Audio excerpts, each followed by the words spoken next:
Lord, I pray the anointing to be upon this man from the top of his head to the soles of his feet, Lord God. And I pray over the church, Lord God, I pray for every person here that need a touch from you, God. I pray, God, that you just lift them up, Lord. Pray that healing come from out of the song that this team bring together, Lord God. We give you praise and honor in Jesus' name. Amen. Amen. Well, this is the first. We're starting early. We got a minute to spare here. I invite you guys. Let's stand as we worship. We're going to sing that song that we sang last week. We started out with running, the fact that His love is always running after us. Amen. No matter where we go, He can always find us, right?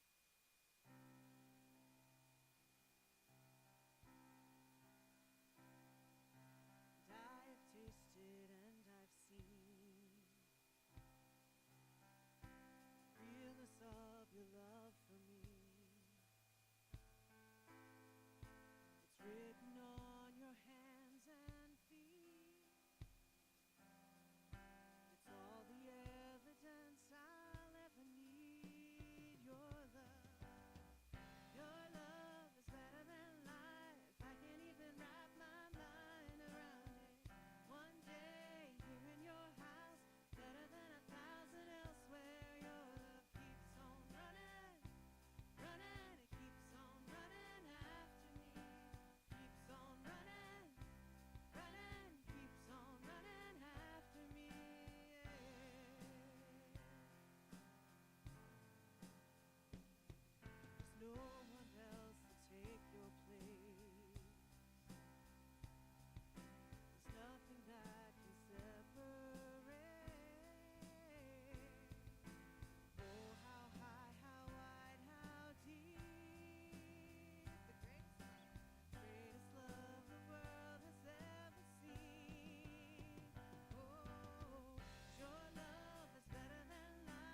God, I thank you this morning for the healings, Lord Jesus, God, that's in this house today, Lord.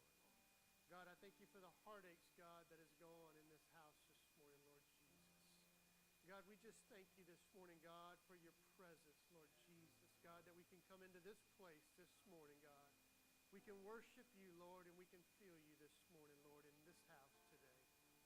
God, we just thank you, Lord. We just come this morning just simply to praise you and to lift you up this morning. We just thank you. Praise you. Amen. Praise God. Why don't you shake somebody's hand this morning and tell them that you are so glad that you can feel the presence of God in this house this morning.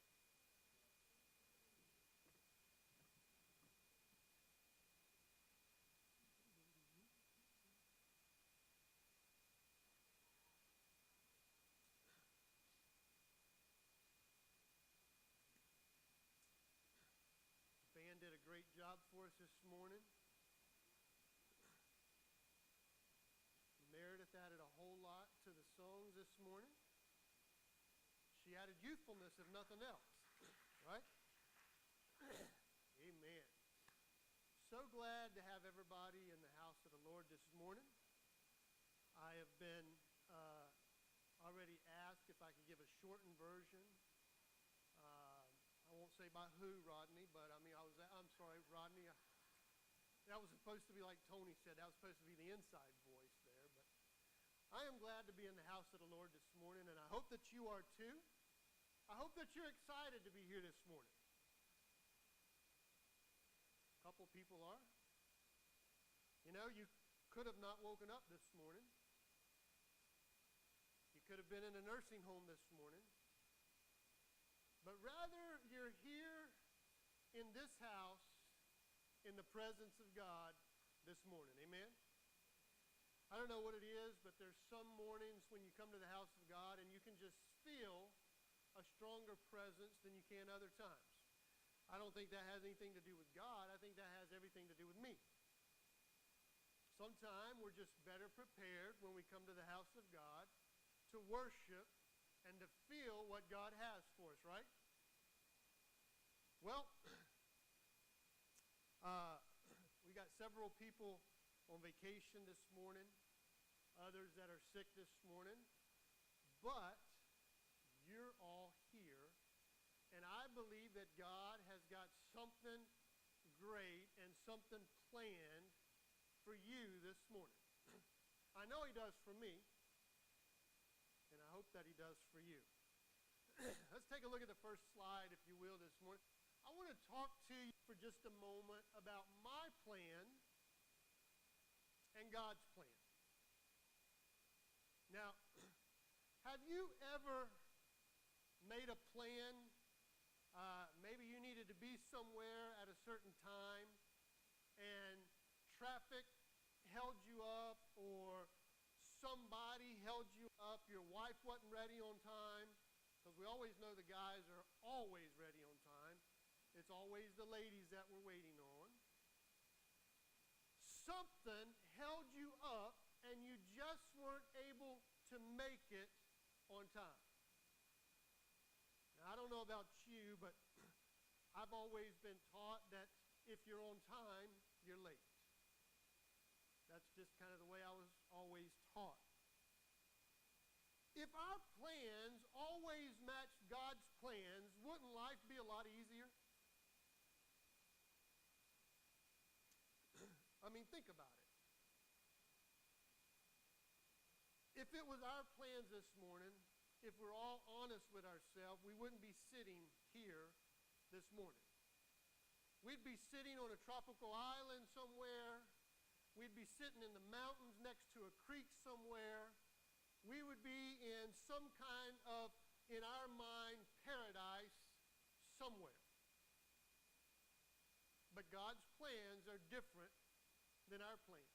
I want to look at a scripture this morning, and the scripture is found in Isaiah chapter 55, verses 8 and 9. And it simply says this. This is the New Living Translation version, in case you're like me and early in life, memorized the King James Version. A lot of times when I hear another version read, I'm like, I'm not sure that's what the Bible says, but I tend to forget there's hundreds of different versions, and sometimes I like to flip around to a couple of other versions, and I like the way that this one put it in the New Living Translation. It said, my thoughts are nothing like your thoughts. Thank God for that, right? Says the Lord, and my ways are far beyond anything you could imagine.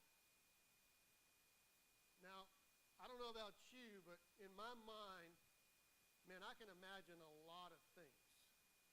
But God's ways are far above and far beyond those things.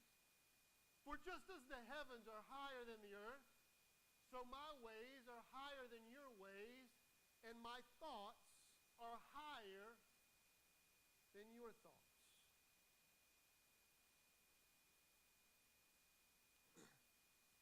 Think about that for a minute. His ways are far, far beyond our ways. Part of our problem, I believe, the reason that we sometimes get lost in our own plans is because a lot of times we are not dedicated to the things of God. Now, I know we're sitting in church this morning and you're going, what do you mean we're not dedicated? We're here this morning. We're dedicated. But I'm telling you this morning, we are not always dedicated to the things of God. A lot of times we're more dedicated to my plans than we are to God's plans. Because if we were always dedicated to God's plans, one of the things that we would always start our prayers out with is, God, I need to see your plan so that I know which direction in my life I need to go. We don't do that, though, do we? We're always worried about our plans. Next slide for me, if you will, here. Very seldom does our plans line up with God's plans. If it did, I would not be doing the work that I do today. I would have retired by now because I'm a few days over that Major League Baseball career age. But I would have been a professional baseball player. I would have traveled the world. I would have done a lot of things differently, Luther, in my life than the direction that I had to take. Kenny Rogers sang a song that said, I am the greatest. The lyrics I have on the screen, and I'm going to reference them this morning, and I hope that you have never heard this song.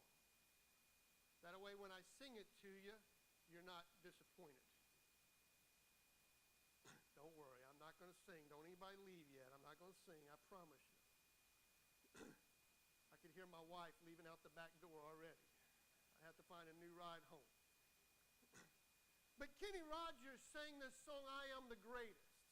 How many in here has enough confidence and enough faith in yourself to believe that you are the greatest of all time? You should. If you don't believe in yourself, how's anybody else ever going to believe in you, right? I believe I'm the greatest at anything that I do, that anything I set my mind to, that I can accomplish. Now, there's a caveat to that, and I'll share that with you shortly. We often think that God cannot use us. We often think that our talents are not great enough. We often think our ability is not there. We think, man, I've got no experience to do that. I have no education for that. We go on and on and on making excuses for ourselves. I'm not exactly sure if that's the right opportunity. I'm not exactly sure if I have the ability to take on that opportunity, to take on that task. However, when we finally come to the realization and we understand that it's not necessarily if we rely upon ourselves, but we rely upon the things of God, that life begins to get a little better for us. We tend to mature a little bit. There was a time in life when maybe you took a swing and you completely missed the ball. The lyrics of the song, verse number 1, says this. How many of you have heard this song before? Okay, 3 of you's good. Don't give it away. Don't tell on it, all right? But the lyric says, little boy in a baseball hat stands in a field with his ball in his bat. Says, I am the greatest player of them all. Puts his bat on his shoulder and tosses his ball. And the ball goes up and the ball comes down, swings his bat all the way around. The world's so still, he can hear the sound. The baseball falls to the ground. David, you might want to run. I hear the sirens. Just next slide for me, if you will. The story of David and Goliath. Oh, that's why I got off track. My next part was David and Goliath. David and Goliath is so practical in so many ways and can easily be applied to our life today. Now, I'm going to teach more on that next week, so I don't want to give too much of that away, but I do want to bring up a few things. In our life, we all face giants in one way or another. I mean, when you think about it, you're on your way to a job interview and you have a flat tire. Is that a giant in your life at that particular moment? It really is, isn't it? Maybe it's something even greater than that. Maybe you have a certain physical ailment that is placed in your life that all of a sudden the doctors give you bad news about. Is that a giant in your life? It certainly is, isn't it? Next week I'm going to try to give us a few things that'll kind of help us along the way. But when David showed up at the camp, what's the first thing that his brothers said to David? Oh, David, man, we're so glad you're here. We need you to help us fight this giant. That's not what they said, is it? You know, first thing they said is, David, why are you here? You need to get back home and take care of the sheep. This is way beyond anything you can think of, David. Right? You ever had a vision? You ever had a dream that, man, I am going to do this thing, and you go talk to somebody that you have trust and you have confidence in, they go, man, what are you talking about? You don't have the ability to that. You don't have the finances for that. You don't even have the qualifications for that. You need to just go back and do the same little box thing you've always been doing. But then David, when he went into King Saul, what did Saul say to him? Saul said, David, man, dude, you know what? We need somebody to go face this giant. So, hey, here, put on this armor right here and then go face the giant. See, Saul wasn't scared to throw David out there and let David become the whipping boy, if you will. He said, put on this armor and go take care of it. There's other people in life that if we're not careful, they'll do exactly that to you. They'll go, hey, Dan, you go first and I'm going to follow you in. Dan, you go first and you take the bullet for the rest of us. Yeah, we have those people too, right? But what did David say to Saul? He said, man, I can't wear this armor. Number one, this armor is way too big. But number two, this armor has never been tested. You see, in life, when we follow God's plan has been tested.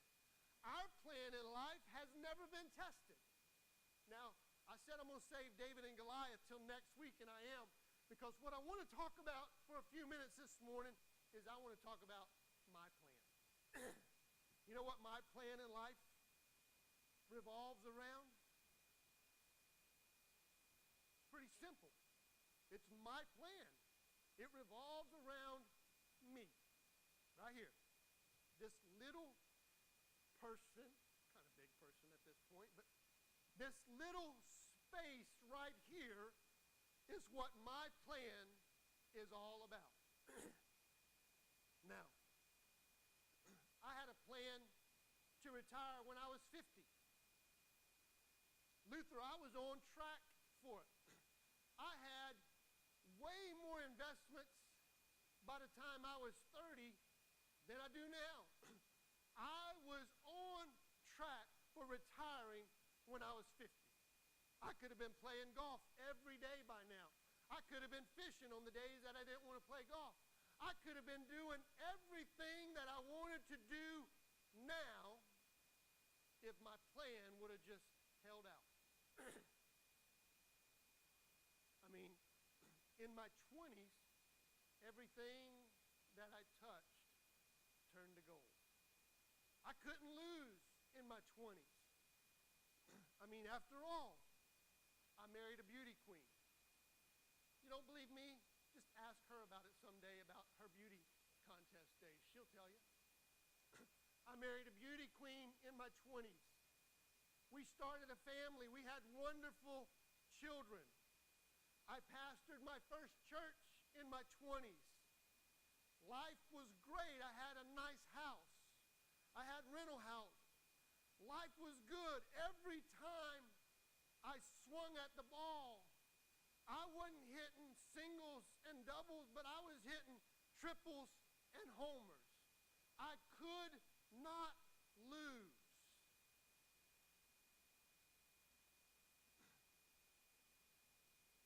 The song was not meant for me. At least I didn't think so. The words to the song says, now the little boy doesn't say a word, picks up his ball. He is undeterred, says, I am the greatest there has ever been. And he grits his teeth and he tries again.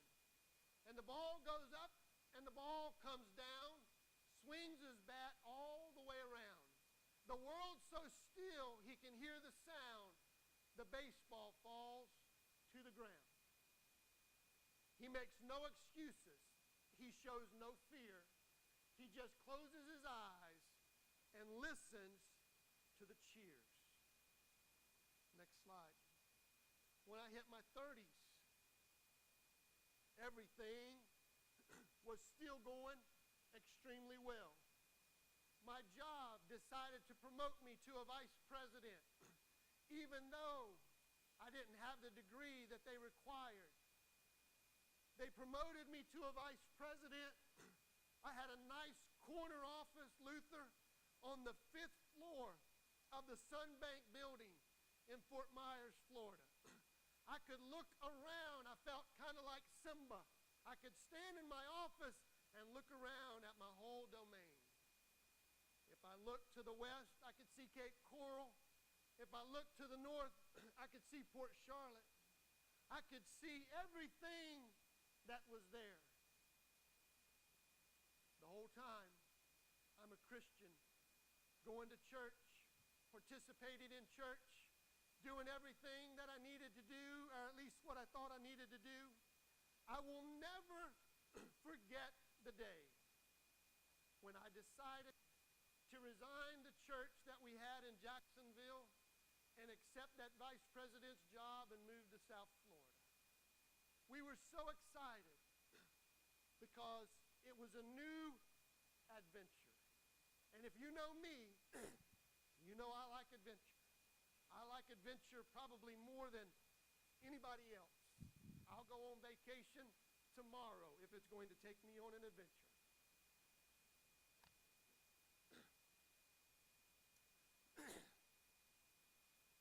We met with a lender to buy our house in South Florida. And he says, how much is the house? We told him how much the house was, and he looked at us and he said, that's all y'all want to borrow? You can borrow almost 3 times that amount. Are you sure that's all you want to borrow? I felt accomplished. I felt, man, look what I have achieved.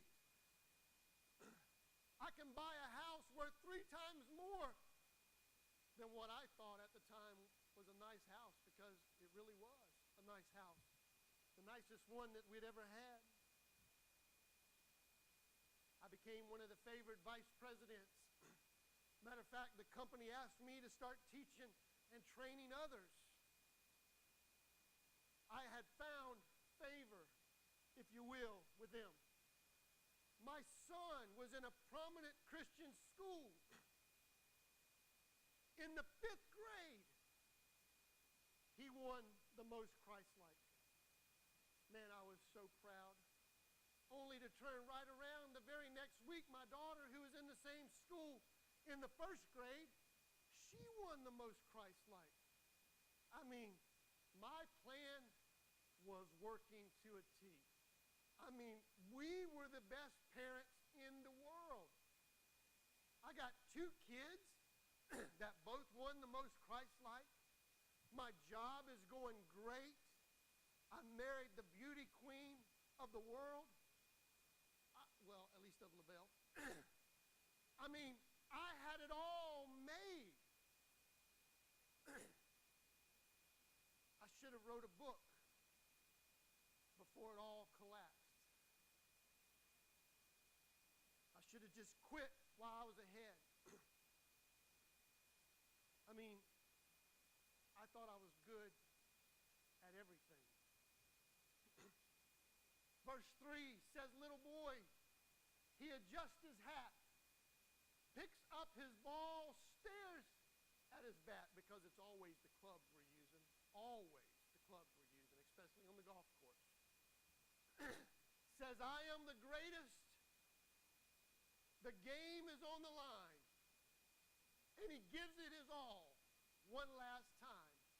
And the ball goes up. When the moon's so bright, swings his bat with all his might. And the world's so still as still can be. And the baseball falls. And that's strike 3. Next slide. My plans versus God's plan.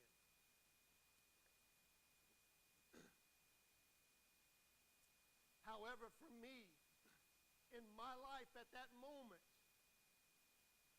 everything began to come crashing down. 2008, the housing market had a major crash. It wasn't really just the housing market, but it was all industries, all markets. The things became crashing down. The company that I worked for, that I had so much in stock invested in, filed bankruptcy. We lost all of the finances that we had. We began to use our savings. My wife was in school to get her master's degree. She was so close to the end. We were paying for that all just, we didn't have any scholarships or anything. We were just paying for that all as we went. Everything ended.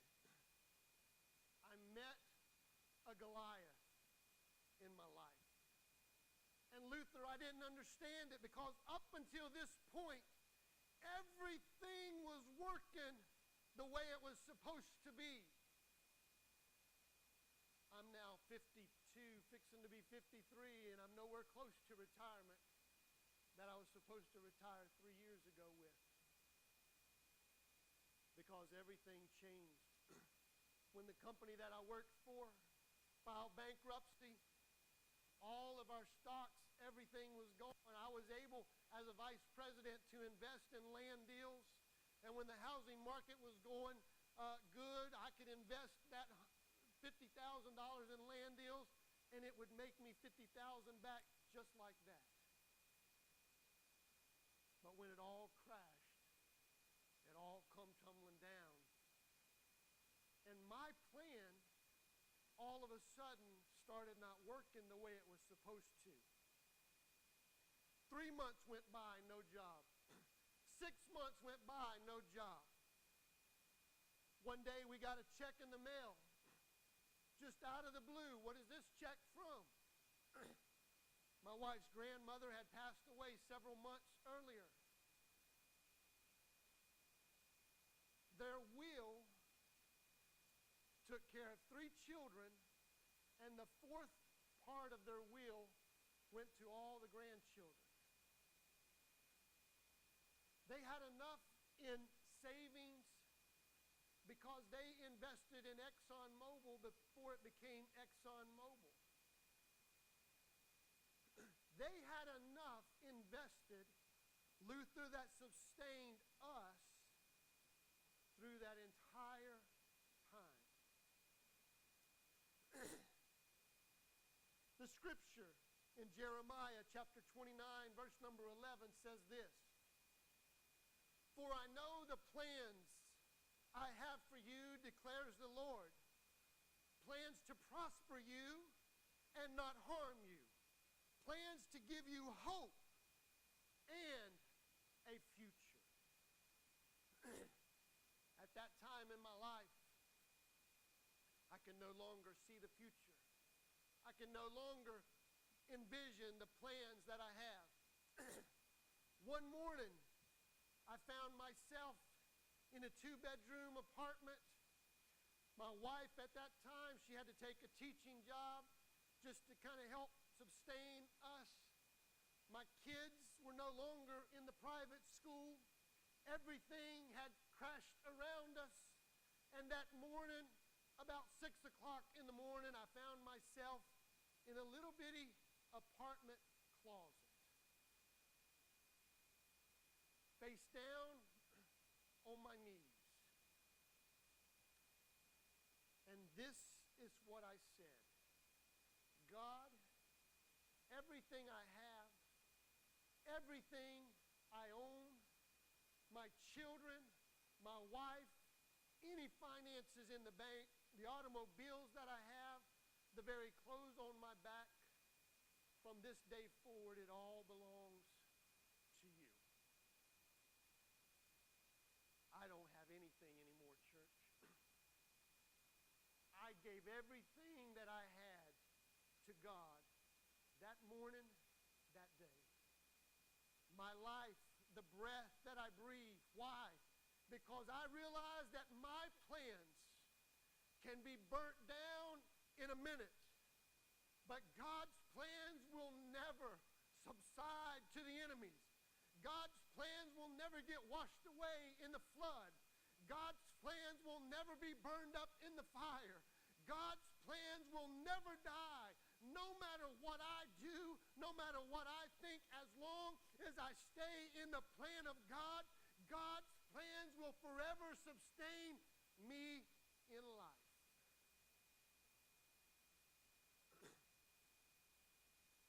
My plan that day became God's plan for life.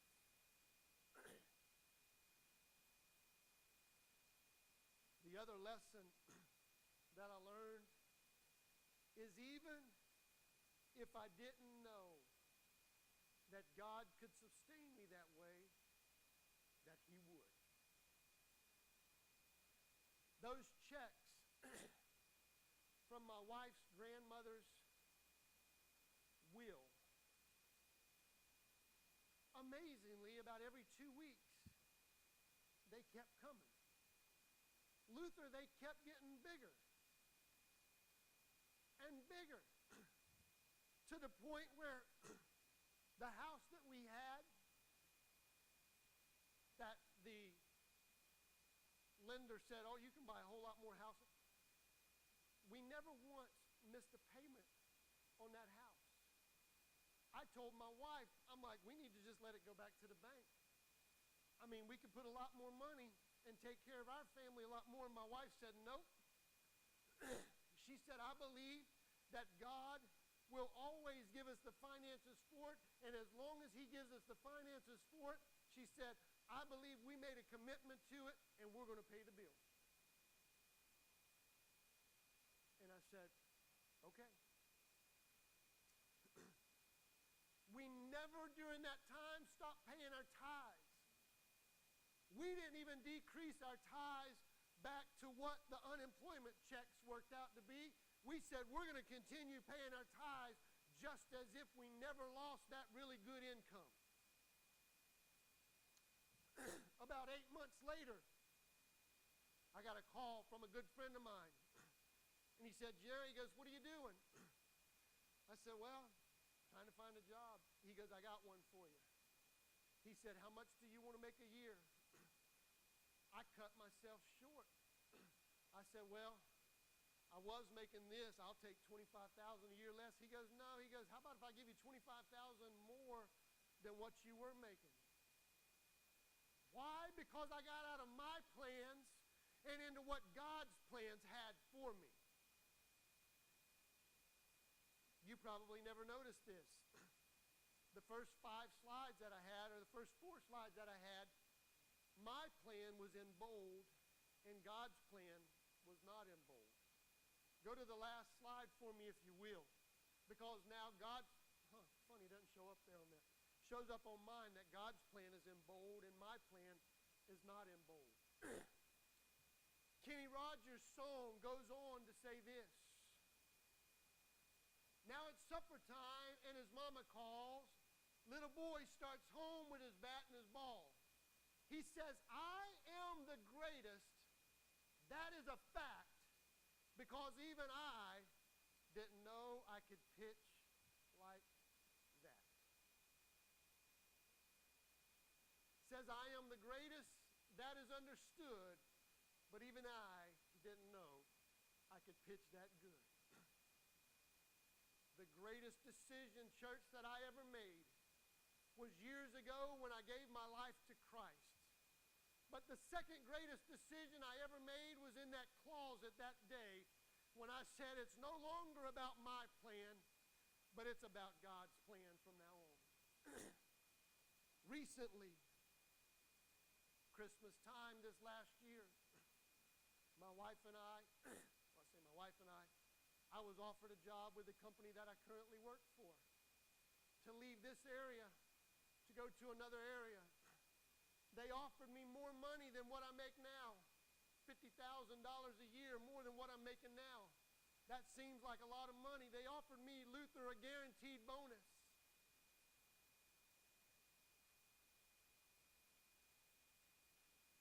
I almost drifted back to my plans. I said, it sounds good. We would be close to my daughter. My wife and I went down there to drive around. We looked at housing. While we were there, my wife said to me, this don't feel right. We asked Tony and Melissa to pray about it. Luther, God spoke to us while we were down there and said, no, this isn't right. Why? Because God's got bigger plans for us here. We became part of Livingstone 7 years ago almost, 6 years ago almost. We've seen great things happen. But God's not finished with the plan for Livingstones yet. And I decided I'm going to follow God's plan. The money in my plan is never enough, but the rewards in God's plan will always sustain us no matter what. Church, if you think this is all that Livingstones is, you've completely missed the point. Because God's got so much more in line for Livingstones than we could ever plan, than we can ever imagine. His ways are far beyond our ways. His thoughts, we can't even imagine yet what his thoughts are. If you want to be part of something grand, you want to be part of something big, find yourself a place in Livingstones and plug into it, because I can promise you this, God has got great plans. It's not about my plans anymore. It's about God's plans. It's about God's plans. When I read the last lyrics in closing this morning, little boy starts home with his bat and his ball. He could have simply said, man, I struck out. I'm bummed, I'm beat. But in his mind, he shifted the thinking. And he said, I am the greatest because even I didn't know I could pitch like that. Church, we are part of a great plan that God has. Soon, God will begin to reveal the vision that he has. When that happens, are you prepared to be part of God's plan? Or do you still want to be stuck in your plan? Because your plan will lead you down roads that will destroy you. But God's plan will lead you to a place where it will never be destroyed. Let's stand this morning. Father, we thank you, God, for this morning. We thank you, Lord, for this time that we've come together. God, I pray for every individual in this place this morning, God. God, that if we're not part of your plans, Lord, that you would help us to understand that, God, our plans are just not enough. Our plans are not secure enough. Our plans will lead us astray. But, God, your plans will lead us to victory. God, I pray this morning for every individual here, God, that, Lord Jesus, that you would just bless them beyond measure this morning, God.